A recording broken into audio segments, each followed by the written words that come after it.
Hi everyone, in this video I'm going to show you how to share a screen with audio in Messenger. So first is we have to go to Instagram first in order for us to add audios on our videos.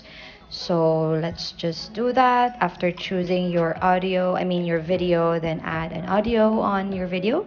And then once you have it, all you have to do is just to save that one to your gallery. So click done and tap the three dots. Okay, so let's tap that three dots and then let us save that one. So after saving that to your gallery, go to your WhatsApp and then tap on that camera icon on the upper right and then tap that camera icon on the left, and then all you have to do is to tap manage and select more photos or videos.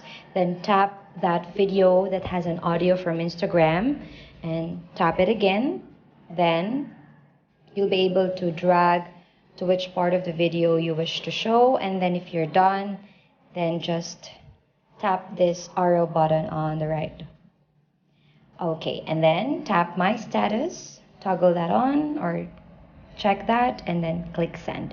So that's the process of having audios to your videos on WhatsApp. If you find this helpful, please don't forget to give us a like and subscribe for more updates.